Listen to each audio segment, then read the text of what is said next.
High Impact Television, securing the future.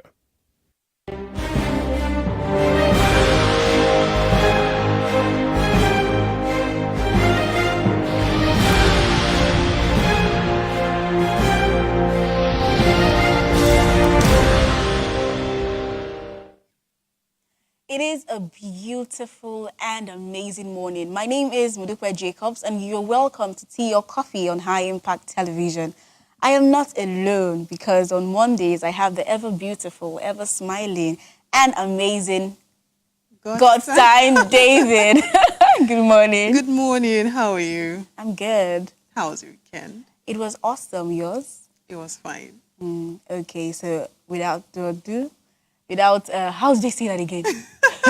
They say do or do. Let's go to our news beat.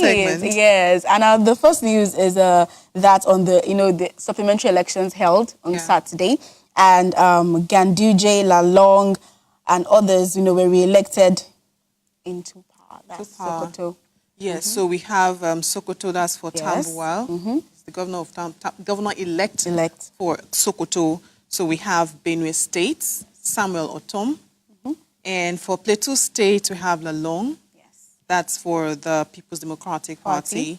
Also, for the People's Democratic Party in Kano State, we have Ganduje. Yes. The other two were for the All Progressive Congress Party. Yes. Yeah, but congratulations to them. Congratulations, and we really do hope that your tenure will bring peace and progress to the state. Of course. Okay, so the next headlines. We have collapsed building, architects advocate monitoring of projects.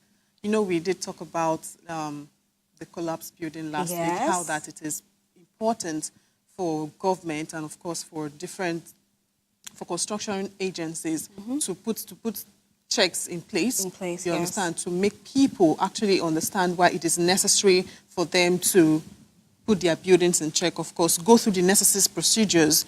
And now the National Association for Architects, they are advocating that people should ensure that their buildings are under monitoring exactly to avoid the menace of collapsed building and all. Yes, and that is a very good step because we were talking about how people were posting pictures and videos of houses that need to be checked and marked for demolition because they are on the verge of collapsing. And to avoid any, issue of collapsed building and people getting injured and people getting killed, I think that was on Thursday thereabout, yes, that the government should, recognize this posts and pictures that are being posted and take action. So I really do think that this is a nice step that architects are taking, to ensure that even before, houses are being constructed and put up, they should check it to ensure that it's being done the right way. Aside that, if your building is mapped out for demolition, just make necessary arrangements to move. And before you set up structures, give them to professionals to handle. Because most people try to cut costs. Yes. It could be expensive, I know, but most people try to cut costs. That way they go to most of these quack engineers to help them set their structures and all. So things like that could affect the building. Yes. And another thing I think could affect the building is if a building was initially structured for a particular purpose, and you're using it for a different purpose. Let's talk about the other building that collapsed in Lagos. Yes. From what we read, the building was for another purpose. Yes. And it was now used for a different purpose. So these things, I think, should be managed to avoid the menace of collapsed buildings. Yes, and government should also keep up. Keeping up, yes. Okay, so the next story we have $43 million Ikoyi apartment cash. EFCC declares IOK and wife wanted.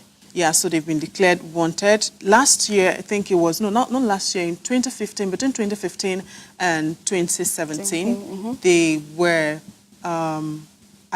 accused of fraud because a huge amount of money was found in their apartment. Yeah, so they were asked to go to court in between 2015 and 2017. They didn't go to court. They didn't show up. Yes, the court issued an arrest warrant for them. They didn't show up.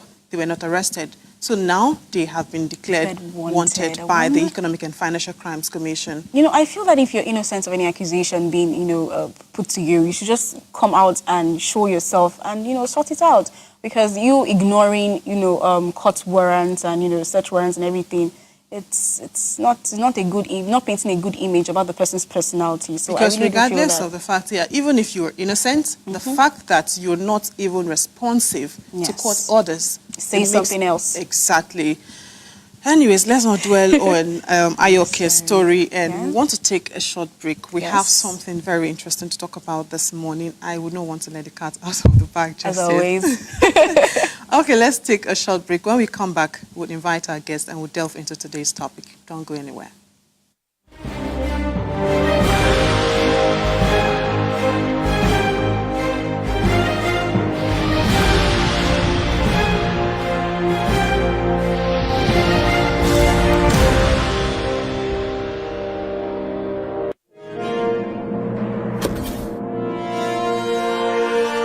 High Impact Television is on the Utelsat platform. Here are steps on how to watch High Impact TV on your free-to-air decoder via Utelsat 7WA satellite. Step 1. Get a satellite dish of about 90 centimeters or 100 centimeters. Step 2. Set your satellite dish to Utelsat 7 degrees west. This is the NBC channel's position. Step 3. Do a blind scan to tune all the channels from your decoder. Step 4. High Impact Television is on frequency 11033 and the symbol rate is 4999 or 5000. Now you are fully set up to watch High Impact Television on Utelsat. There are no monthly subscriptions required. High Impact Television, securing the future.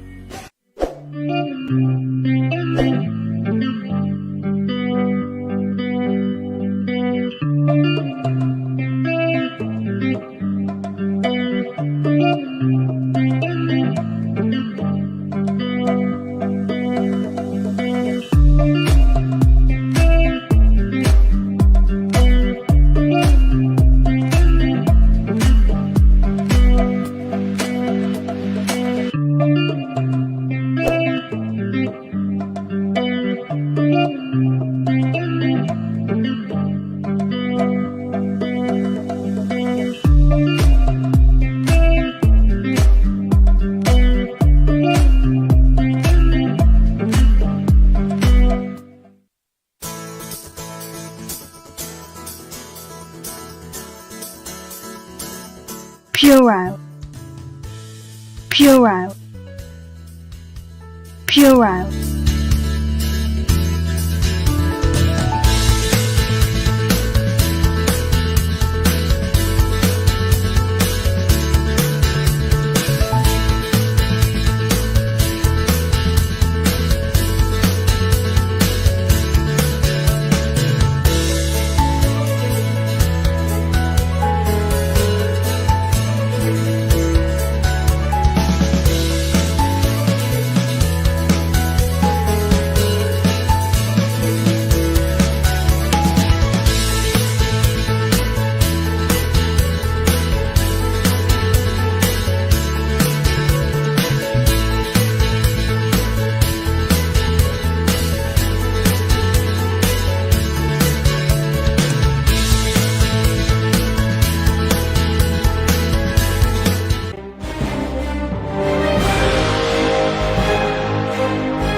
Welcome back to Tea or Coffee on High Impact Television. Now, before we went on that break, I did tell you that we'll be having a guest in the house. And today, we'll be talking about criminal litigation. What do you know about criminal litigation? We have a legal practitioner in the house, but Modupe would introduce the guests. Okay, yes, we have Barrister Kemfon in the house, and he is a legal practitioner, as you have said. You're welcome to the show. Thank you, Modupe. Welcome. Yes. Okay. Yes.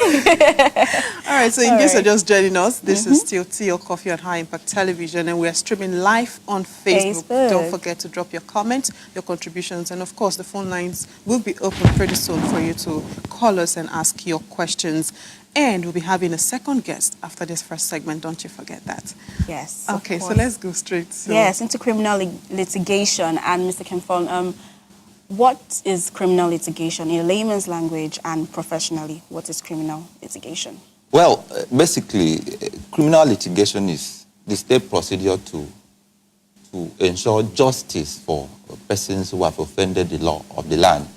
The reason is this: if I hurt you and the state leaves that justice for you to take, that would mean that we'll be at war against each other. So we all leave our powers, our grievances to the state, in this case, the government, who will proceed to, seek vengeance technically on your behalf. That way, when the person is put through that system, the intention is that the intention is that at the end, that the person will take responsibility for what he did, not just against you, but against the state, because the state is interested that everybody should be orderly. And then also that will create an opportunity for the person to be reformed. Okay. Right. So that way, I don't go about looking for my own gun to chase after the armed robber who came to my streets. I trust the institution of the state to do that on our behalf. Okay. Yes. Okay, so I think before this time, I don't know, before this time, I don't think criminal litigation was so... the way it is now, it wasn't like this before this time. So could we talk about what led to, because right now I think Nigerians have begun to embrace this aspect of the law, criminal litigation. So can we talk about what led to criminal litigation? Can we talk about that? Well, I would think that criminal litigation is indeed even one of the oldest areas of law. Because deviant behaviors is peculiar to human beings. And right from at the beginning of civilization, there has been a system where people who go against the norm of the society are sanctioned, even in our traditional African culture. Okay. If you take what does not belong to you, there is a system to discipline you. If you insult somebody, there is a discipline to discipline you. In fact, traditionally, it goes to civilization. I mean, when I say civilization, I'm not really talking about even the one our colonial masters gave us. We had a system of, we had a system, our cultural system to check behaviors. You understand? So it goes, in fact, criminal litigation is, I think, one of the oldest areas of law. Even before we started having civil rights, maritime law, insurance, and all of this, humans have always been going against collective laws. And there's always, even in the family, a system to discipline anybody who goes against the path. So it's basically a system to discipline whoever goes against. Of course, but we discovered too that we cannot continue to discipline for discipline's sake. So the intention too, I must reiterate, is to also reform. Okay. But of course, that has been a very challenging objective here in Nigeria. Because we are saying, when you go through that system, you should come back a better person. A better person. Yes. Okay, so before I go into the next question, the phone line is open and you can call us to ask a question and contribute. The number is +234 7051 432258. Okay, now I'm talking about criminal litigation. Who should be present in a criminal litigation case? Yes, the most important, in fact, we cannot talk about a criminal litigation case if the accused is not in court. Present. Okay. The accused is not in court. Once the plea has been taken and the court has taken jurisdiction of that case, from that time till judgment, the accused must be in court. Of course, there are a few exceptions where the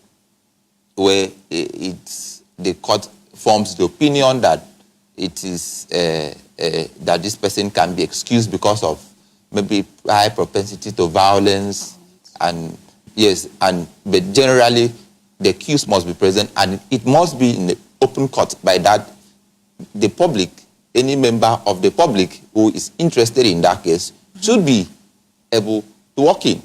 In fact, it can become an issue itself if a criminal trial is done in secret. Okay. Oh. Yes, so it must be in the public. In public. Yes, so that reasonable members of the society can say, well, this person got justice. Okay. So what if the accused dies before Then that the marks the end of the case. So the case. Oh. You want to convict, the purpose, remember, is to discipline and to reform. So when the person dies, those two objectives can no longer be attained. Okay, should any member of the media at least be there part to of cover the case? Yes, but you know, the media, of course, do follow up, particularly the high-profile criminal cases. Yes.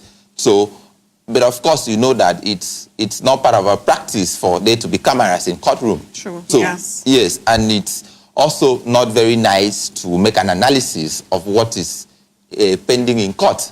Okay. But as a general news item, of course, no problem.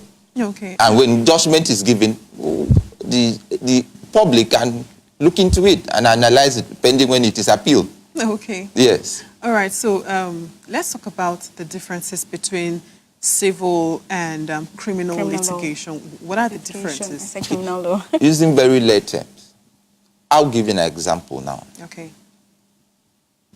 There is what we call criminal assault. Yeah. Okay. So,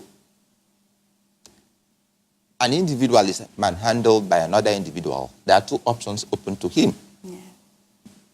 He can go to the police and report. By reporting to the police, he has activated or invoked the institution of the state, because the state is interested that citizens should not go about molesting other citizens. So the state will go after the person, you know, the assaulter, pick the assaulter, prosecute him, and convict him, one way or the other. By that, there's a state vengeance. That person takes punishment for what he did to the other person. In this case, it is the state against the accused. The accused. And at the end, there's nothing monetary coming to the person, the victim. The victim will basically more or less come in to testify as a witness. And the person will go serve a prison term. That is on one hand. Okay. The other option open to the victim may be to take this person to court for battery. Get to the hospital. I was treated for social amount of money. I was treated for this. As a result of the battery, I suffered severe headache. As a result of the battery, I could not go to work, so I missed so much money. And take the person to court. The intention now, you know, is not to punish the person, in quote, but to recover his losses, damages. So at the end of, in that particular one, the state is not interested, but apart from providing a forum for him to ventilate his grievances. Okay. And the objective is that at the end, he will make money from the person who assaulted him. So it's a two-way traffic. You can take both, and you can take either. Okay. So criminal litigation is the one which the state is invoked to go through the process, you know, of activating, or go through the process of disciplining the person. Okay. Civil litigation is that private is the private effort by the victim to recover damages, you know, for the loss he suffered as a result of the assault. Okay. Yes. All right. The phone line is still on, and you can join in on the conversation. +234 7051 432258. Now, in a criminal litigation case, is one, you know, allowed to have a legal representative? Oh, yes. It is indeed constitutional. Okay. Every Nigerian who is brought before the court is entitled to, you know, get a lawyer of his choice. But of course, it is not compulsory. In some cases, you can as well do your matter yourself. You can defend yourself, but you are constitutionally entitled to a legal practitioner of your choice. However, there are cases where the person must be represented by a counsel.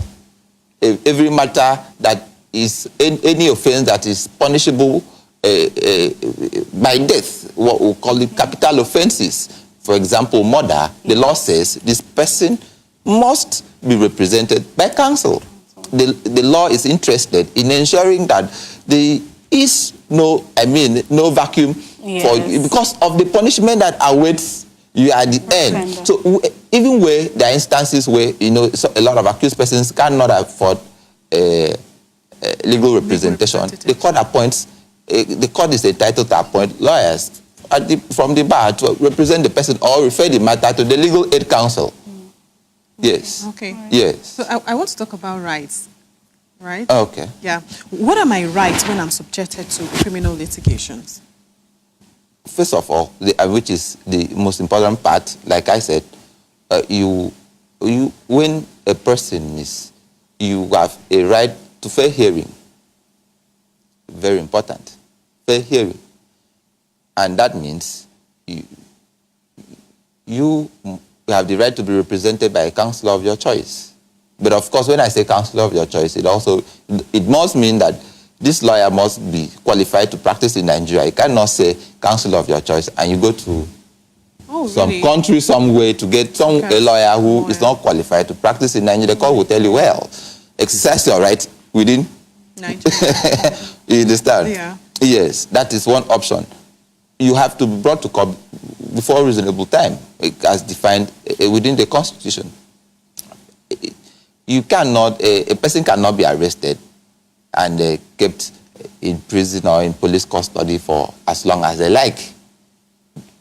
You are required to be informed of your offense. It's a right that you've been arrested for social purpose. Okay. And you must be taken to court within 48 hours, not more than 48 hours. You are entitled to this thing. You are indeed even entitled to bail. And bail is free. Except not in Nigeria. Well, except where the police or the prosecuting agency are able to bring you before a court within the expected constitutional timeline. Okay. Yes. Okay. Now, sorry to interrupt you. I want to ask. I must add, you are entitled to all the materials that the prosecution has against you. Okay, that includes the evidence, the statements. You must know what you are going to meet in court. Okay. It cannot spring surprises. Whatever is to be used against you must be given you. You must see it. Yes. So what happens when the person decides to drop the charges? Which person? Not the accused. When the victim? The victim, yeah. Technically, the victim cannot drop the charges because it is not his case. Okay. Technically, right? It's the state against the accused. So technically, the victim cannot drop the charges because once, in fact, the prosecuting agencies have all necessary materials, to prosecute a person, they can proceed to prosecute even without the consent of the victim. But usually the victim is a crucial witness. Okay. So where he can directly, frustrate the case, assuming he doesn't want it to proceed, is if somehow he gives testimony that, or he is somehow unavailable, to give evidence. But technically, you cannot stop what he did not start. Okay. Technically, because the person prosecuting is the state. Okay. Okay. So, Mustafa Jallo, we see you. Good morning to you too. And his question is, why is the media not allowed in the court when judgment is in process? Exactly. I've thought about it. Yes. Why? Well, you see, the legal profession, it's not even very peculiar to a criminal litigation. You see, it's probably, maybe the policy behind it is to avoid, you can imagine the pressure of doing your job on screen. Lawyers are not broadcasters. The pressure of the courtroom, even though it's public, it's like any other place. It's like a theater where doctors don't really expect to do surgery. With a cameraman stand by in the public, it's a court. So it's not contemplated that a lot of time that it should be streamed live. Again, the legal profession is a very traditional system. Okay. A very traditional system, and I believe that these values go as far back as what we got from England. Maybe we will change. We can make, the people in the media can advocate for change. Maybe because times have changed, with the introduction of the social media. Maybe it's high time we begin, to allow these things, to allow the world, view these things from home. Yeah. But then the arguments here, but as it is today, like for example, the Saraki case, if you remember, the I think on one or two occasions, cameramen were able to stream, and then somewhere along the line, the judge became uncomfortable. So it's not a regular practice. Sometimes it can be allowed. Yes, it's not a very regular practice, and because of the nature of the traditional nature of the legal system, it's frowned at. Not that it is written anywhere, but it's frowned at. But then, I think people can make a case, for these things to start being introduced. All right, because I know that the Saraki's case, it was in a very rare thing. Yeah, it was very rare. Because I know it's very difficult for the courts to let media come in and cover court proceedings. They can come in and witness and make a report. Yes, not with cameras. Yes, but not, but you shouldn't record the court. Indeed, not even cameras, not even recorders don't record the court. Okay. Not those cameras. You don't keep a recorder and pick real time what people are saying in court. Because there's a lot of theatrics in court, which is only intended for the courtroom. All right. Thank you. Thank you so much for coming on the show, Barrister Kenfon Neke.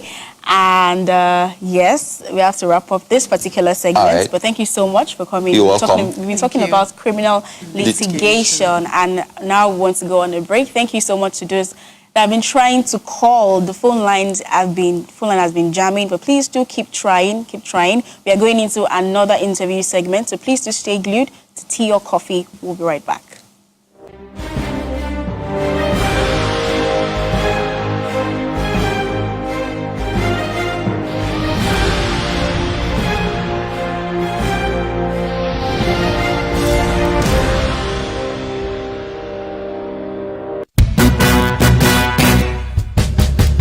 A thrilling and bonding experience at High Impact Planet Amusement Park and Resort. Enjoy an amazing retreat in our extremely secured environment with our breathtaking rides.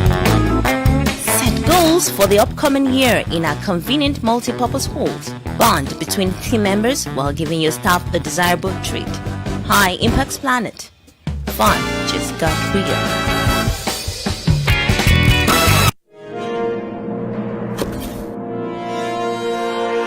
La télévision High Impact est sur la chaîne Utelsat. Prenez des mesures suivantes pour regarder la télévision High Impact. Première étape. Obtenez une antenne parabolique avec une dimension de 90 cm ou 100 cm. Deuxième étape. Orientez votre antenne parabolique vers Utelsat au degré 7 à l'ouest. Maintenant la même position que celle des chaînes MBC. Troisième étape. Faites une exploration totale de toutes les chaînes à l'aide d'un faisceau électronique. Quatrième étape. La télévision High Impact est sur la fréquence 11033 et ailleurs pour symbole 4999. 9 ou 5 0 0 0.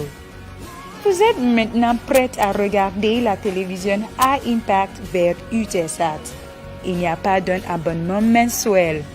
La télévision High Impact, vous avez de la chance.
Welcome back to Tea or Coffee on High Impact Television, and thank you for staying glued, according to Modupe. Okay, so we had criminal litigation during the first segment, and this is the second segment. We're having a professional in the house. We have Anna Oyebanjo. I hope I got that right. Welcome, ma'am, to the show. Thank you. So the second segment, we'll be talking about the 360-degree woman. Yes. Welcome to the show, ma'am. You're welcome. Thank you. Pleasure. And of course, the phone line is still open. Please do call us, ask your question and your contribution. We've changed the topic, and now we're talking about the 360-degree woman. So let's start with this question: that who exactly is a 360-degree woman? Thank you very much. 360 degrees, my coinage. Okay. You know, from the knowledge of what 360 degree is, which is like a complete, holistic, total woman. So this is a woman who has been able to manage to be successful across all strata. It's a big issue, and it's a big question. Excuse me. Yes. I get to be asked this question often, you know, to say, how are you able to be successful across board?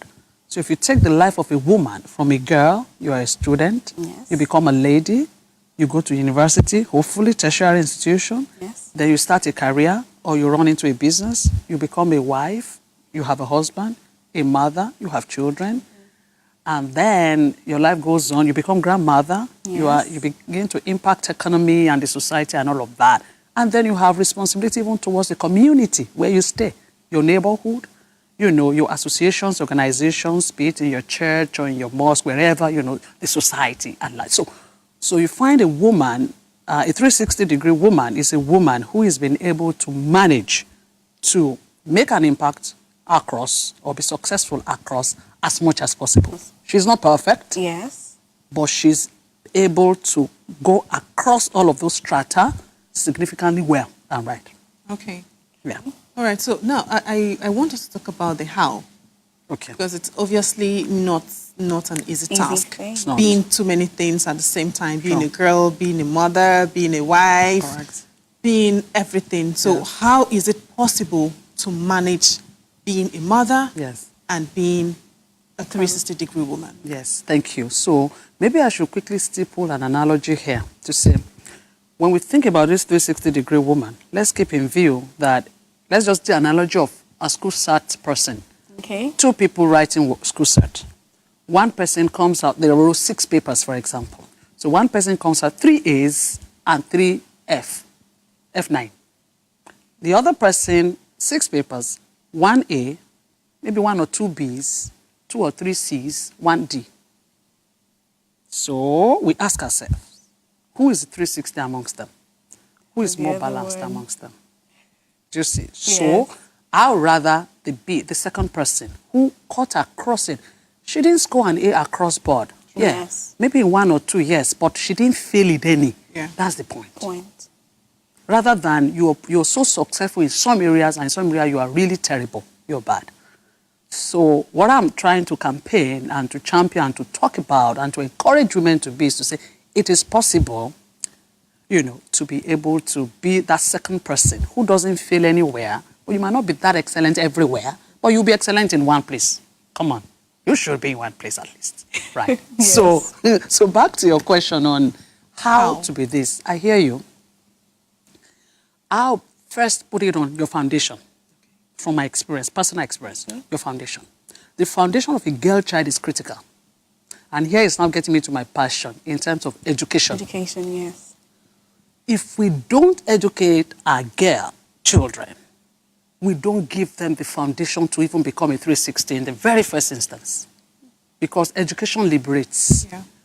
Yeah. My parents were not, my mother was not literate at all, but she campaigned education until her death.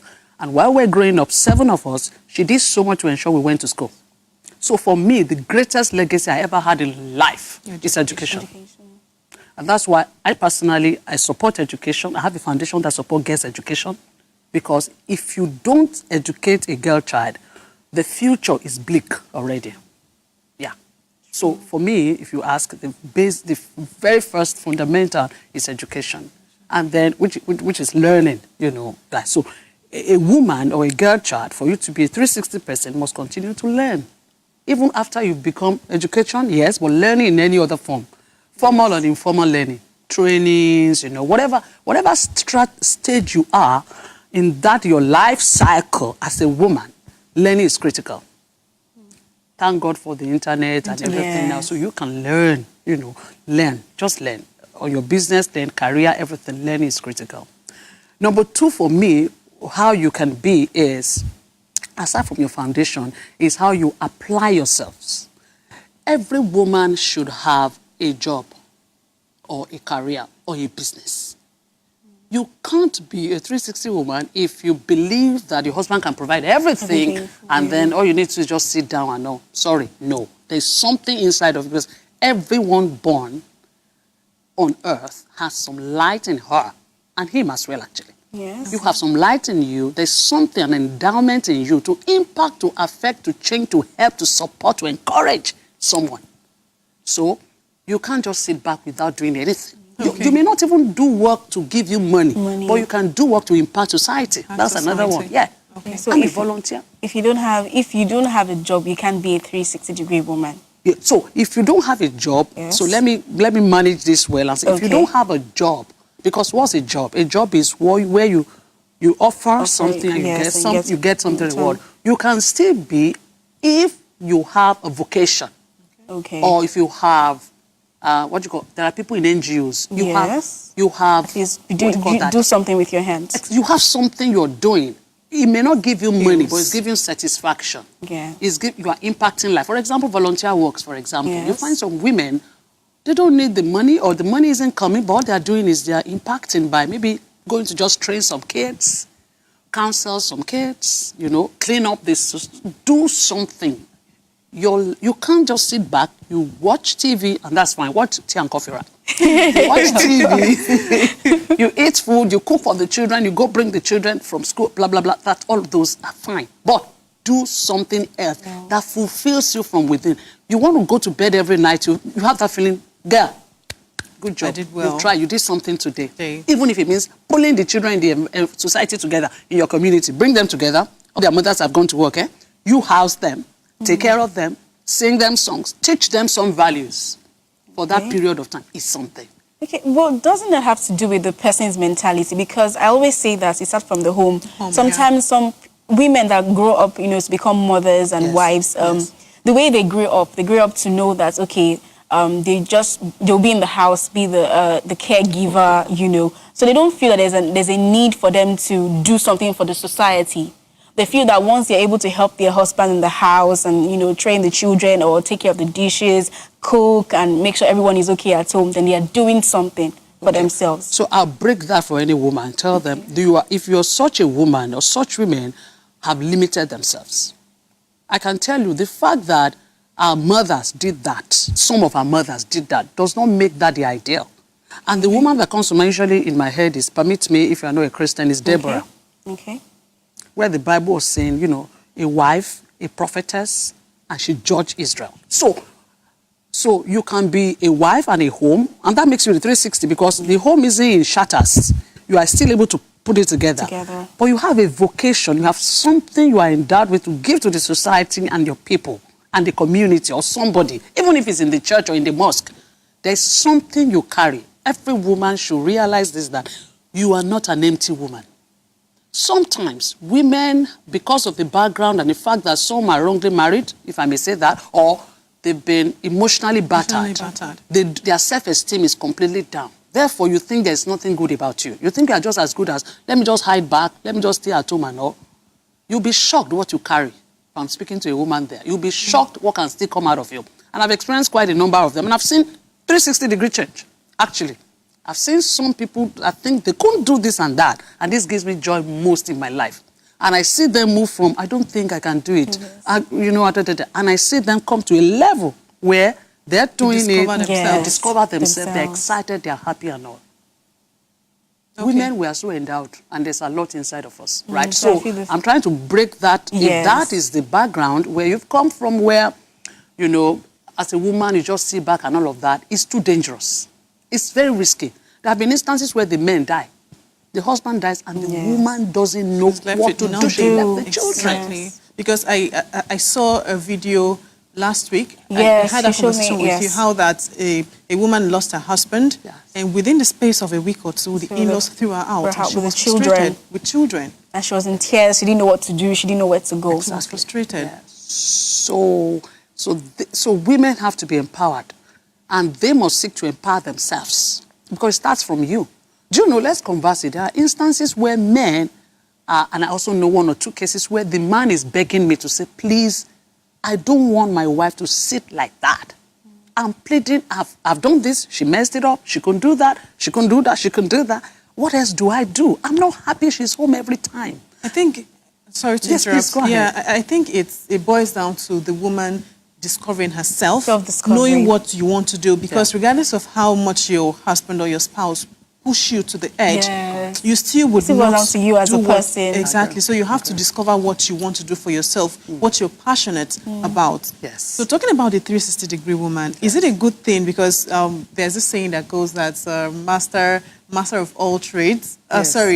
Jack of all trades, master of none. Exactly. Yes. So is it a good thing for a 360-degree woman? Okay, so I hear you to say, hey, shouldn't you master some? But if you look at the life cycle, like I said, when you are a child, there are things you must master as a child, as a girl child. For me, as a girl child, would be education. Remove all the extraneous things, all the distractions, boyfriend and all of that. Keep them. It's not your time, you know. Go for education. So you become a lady. When you become a lady, open your eyes. You're beginning to love. People are loving you. Be open. At that point in time, it's almost like you're drawing a graph. At that point in time, there is one that should shoot out. You should take at that point in time, your beauty, your gait, your looks, your everything. Do you understand? Because at this is the attractive time of your life when you have suitors and all of that. That should shoot up, in my opinion, and then begin to pursue your career. So you become a wife and a mother. When you become a wife, of course, loving your home, keeping the home and all that. You become a mother, nursing the children, become the priority. So at each point in time, there should be priorities according to the life cycle. Do you understand what I'm saying? So you're not totally a jack of all in that sense of it, but you know all, but you're not mastering all. You're trying to master one at a point in time. You won't be successful across all board in that sense, but you can live a life where you are not a failure anywhere. And let me also quickly drop in this that, even from a spiritual point of view, for me, the base, you were talking about values earlier, aside education, your spirituality is critical. If I look at my life, and I have my life as an example, the difference I know in my life is the spirituality, because therein lies your values. Your values are loaded in spirituality, what you believe, who you believe. I believe the Bible. And the Bible teaches some things, the do's and don'ts. And those things don't fail. I've tried it my over 50 years, and they have never failed. And I can see it just takes you up northward if you follow through, doing the right things at the right time. Yes. Okay, so if you are not married, as a single lady, you know, you have a job, you're probably one of the C-suite positions, Correct. you know, can you address yourself as a 360 woman? It's a technical question, and you're used to this. It's fine. For me, I'll still say yes. Okay. Because you see, life also has the way it dishes things out to us. Okay? Now, sometimes not being married is our error, which we sometimes regret. And we wish we had done one or two things right. But it's not the end, to be honest. Like we said, you're not perfect. Yeah. And you'll be shocked. Whoever isn't married today, you'll be shocked that tomorrow that lady may still get married. So it's not really conclusive. Yeah. Right. But even then, there are people who've done all the right things and yet they're not married. It's nothing to feel you're less a complete woman. Yeah. Are you with me? So such a person, you see them really track very strongly in one or two other areas. In fact, I've had instances where those who are not married are better counseling those who are even married. So it's amazing. You see, because they don't have that, but they're telling you from their standpoint, if you've done this and that, you should do this and that. Few of them do, but it's possible. Okay. So I know everything that has an advantage has disadvantages as well. So I want to direct this to women in the corporate world. Right. I'm aware that most of their husbands complain that they do a lot. So we have a call now. When we're done with the call, we'll come back. Jesu Shorefumi from Lekki. Hello. Hello, good morning. Good morning. Good morning. Hi, good morning, Hannah. Hi, good. You look good. Thank you. Yes. Okay, so my question is, you mentioned something about priorities. Now, most women actually don't know how to set priorities right. What should come first and what should not come first. So please explain how, as a 360-degree woman, how you can set your priorities right, manage your home, manage your family, extended family, and also your work. Thank you so much. Whoa. Thank you, Joseph. Thank you. What a great and brilliant question, you know. So really, there will not be one answer to this. Yes. An answer won't fit it all because it depends on the peculiarity of the situation you have yourself. Yes. If you have a husband that's very, what's the word, supportive, yeah. A supporting husband is different from when you have a husband that really doesn't like you working that much or is very busy with his own business and thinks you should be home or you should close and get home by 6 o'clock. And all of those variables will come to play. So as a wise woman, I'll use the woman, as a wise woman, your priority is, okay, this is my husband. My husband has just taken a new job, for example, meaning he sometimes comes back home late.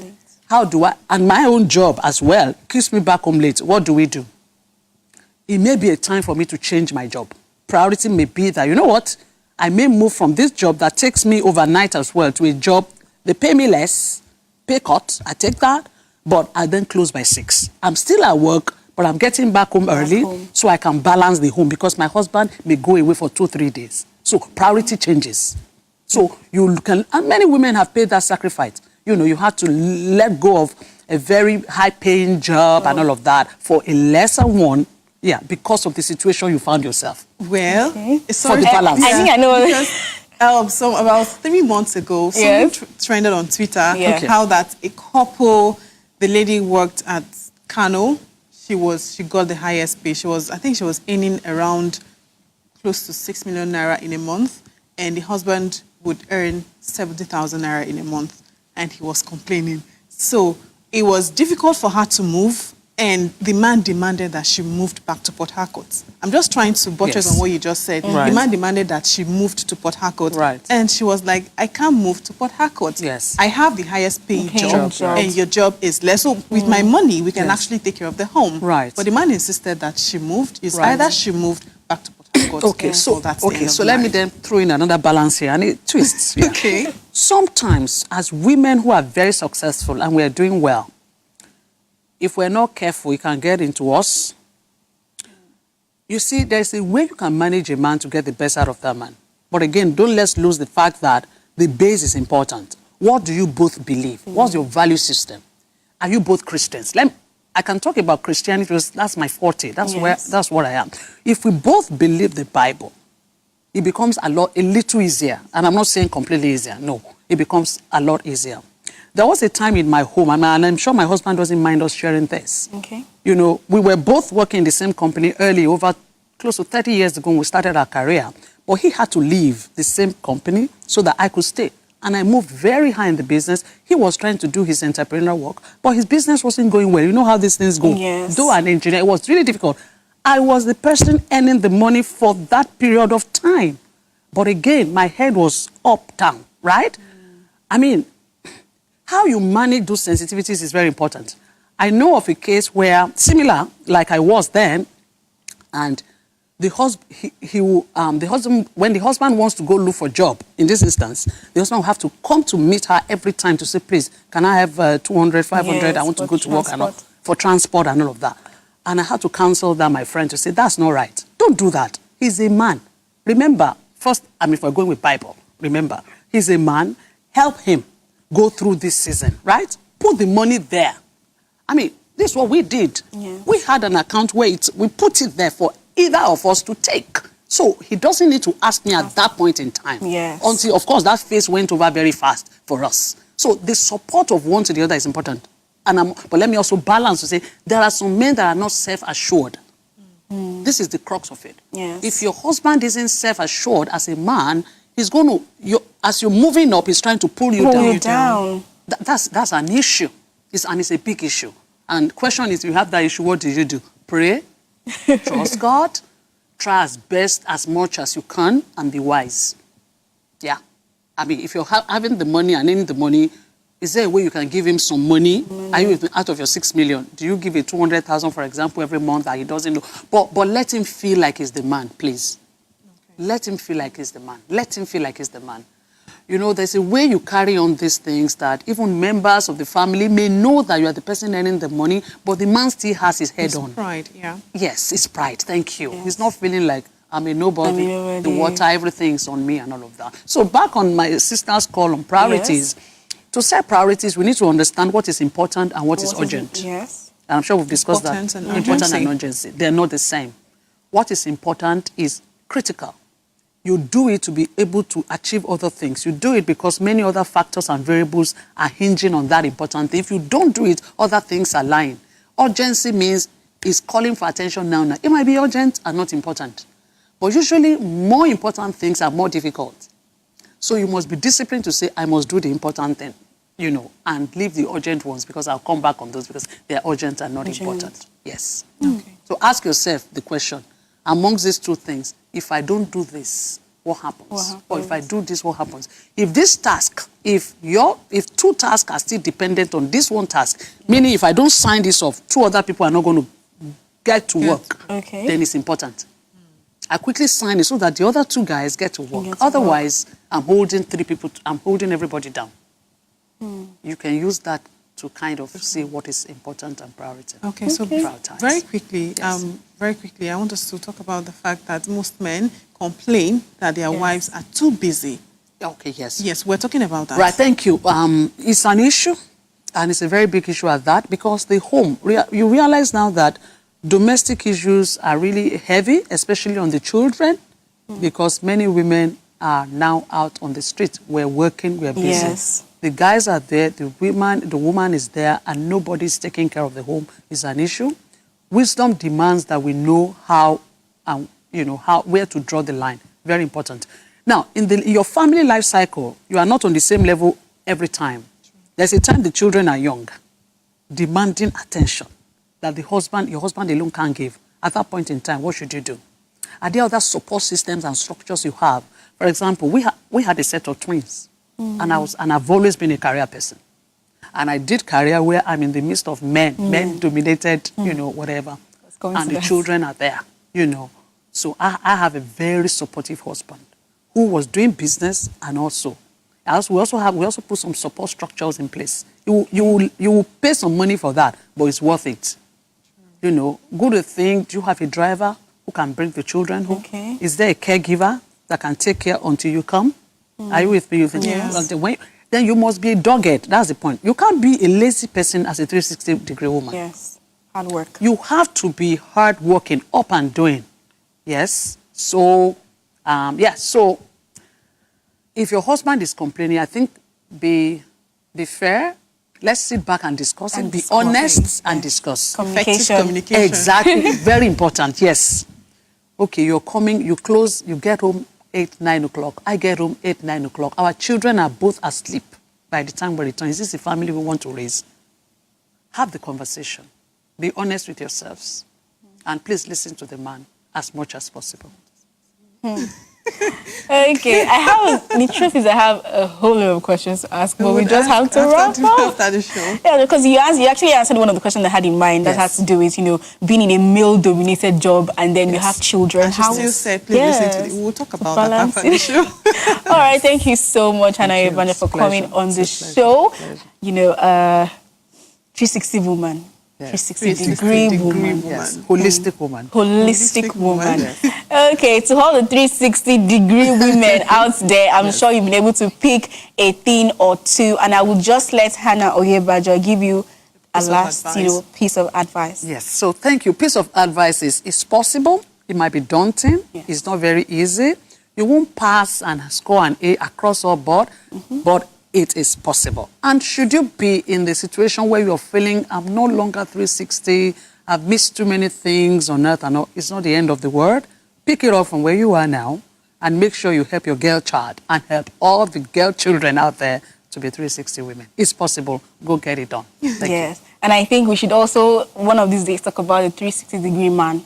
Yes, we should. You're right. Because I feel these days I feel, okay, on the International Women's Day, I was having a conversation with one of our guests and I was talking about how, Mother's Day, we have lots of days that celebrate them. We have just one for the men, and people hardly talk about the issues men face or what they go through. Good point. So, I think that in as much as we try to encourage our women, we try to talk about issues that our women face, we should also focus on the men. Somebody said something on Twitter yesterday. Okay. The person said, I wonder why, I feel men should not get too surprised or too jealous when kids start to spoil their mothers. Because mothers, when they are younger, mothers spend so much time, they give you attention, and the father is just there to get the money.